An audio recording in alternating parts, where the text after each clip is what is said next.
Hello मेरे प्यारे साथियों, आप लोगों का हमारे इस चैनल पर एक बार फिर स्वागत है। पिछले वीडियो में हम लोगों ने दो बिंदुओं पर चर्चा की थी। पहली बात जिस पर हमने चर्चा की थी वह थी संगीत किस प्रकार हमारे जीवन में एक धरोहर है। दूसरी बात, पुस्तकालय तथा संगीत का एक संगीतकार के जीवन में क्या महत्व है, इस पर भी हमने चर्चा की थी। आज के इस वीडियो में हम लोग स्वर विज्ञान के बारे में और गोष्ठियों का एक संगीतकार के जीवन में महत्व को समझेंगे। तो फिर देर किस बात की, आइए शुरू करते हैं। स्वर की विभिन्न धाराओं को सांगीतिक रूप देने के लिए स्वर के पूर्ण तत्व ज्ञान को समझ लेना आवश्यक है। स्वर्ग के उच्चारण में 10 प्रकार के मोड़ पर ध्यान रखना चाहिए। इन मोड़ों को हसन भी कहा जाता है। पहले मोड़ पर स्वर को शनैः शनैः प्रसारित करना चाहिए।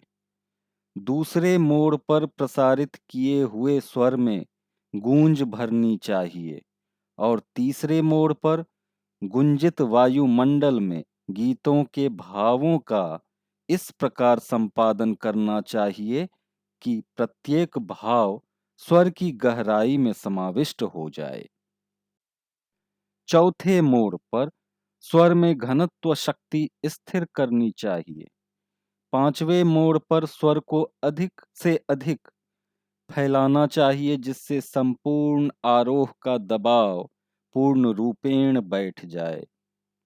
छठे मोड़ पर सवार संधान करके गीत की प्रथम सीढ़ी बनानी चाहिए जिससे गीत सौंदर्य को स्थित कर सके। सातवें मोड़ पर अवरोह का प्रस्तुतिकरण करके थोड़े से झटके के साथ सवार को अधिक व्यापक बनाकर पुनः गूंज पैदा करनी चाहिए। आठवें मोड़ पर जीत के दूसरे क्लाइमेक्स का निर्माण करें जहां आपको स्वर का घनत्व इतना अल्प कर देना होगा जिससे उसका सांकेतिक रूप सुंदर बन सके। नवीं मोड़ पर स्वर में इतने प्रभाव का आविर्भाव कीजिए कि उसकी गतिशीलता में जीत के भावों को स्वाभाविक रूप में आगे बढ़ाने के लिए स्वस्थ वातावरण मिल जाए। और अंतिम 10वें मोड़ पर सवार का तीसरा क्लाइमेक्स बनाते हुए आरोपी की दोनों गीतों के प्रलपित बिंदु पर ध्यान केंद्रित करना चाहिए। प्रारंभ में स्वर विज्ञान की इस थ्योरी से गीत पर गायक को अधिक परिश्रम करके सावधानी बरतनी होगी, लेकिन जब वह स्थिति का अभ्यस्त हो जाएगा तब उसके लिए यह कार्य सरल हो जाता है। इन प्रक्रियाओं की अनेक अल्प प्रक्रियाएं भी हैं जिनमें से मुख्य हैं कीवल्य, जीणेल्य और माणिल्य। कीवल्य कीवल्य मिश्र का अर्ध घनत्व होता है। जीणेल्य मिश्र का पूर्ण घनत्व बनकर रुपये जैसी टंकार होने लगती है जिससे स्वर में स्पष्टता पूर्ण रूपेण आ जाती है। माणिल्य में स्वर के 3 संयुक्त घुमाव होते हैं जिनको आप अनेक रागों में सुगमता से अभिव्यक्त कर सकते हैं। माणिल्य का प्रयोग विशेष रागों में ही होता है, लेकिन एक विशेष बात जो है वह है कि हर स्थान पर इसको लागू नहीं किया जा सकता। गोष्ठियां और संगीत, आइए इसे समझते हैं। क्यों यह एक संगीतकार के जीवन में महत्वपूर्ण स्थान रखता है। गोष्ठियां संगीतकारों के लिए विशेष उपयोगी हैं क्योंकि गोष्ठियों के अवसर पर अनेक कलाकारों का मिलन होता है, विचार विमर्श होता है और कला का परस्पर आदान प्रदान किया जाता है। इससे संगीत के वातावरण में एक नूतन चेतना का सृजन होता है, जो कलाकार के विकास का प्रतीक बनती है। संगीतकारों को गोष्ठियों में भाग लेने में बिल्कुल नहीं हिचकना चाहिए। यदि कोई संगीतकार इन गोष्ठियों में शामिल नहीं होता है, तो उसके सांगीतिक ज्ञान की परिधि सीमित रह जाती है।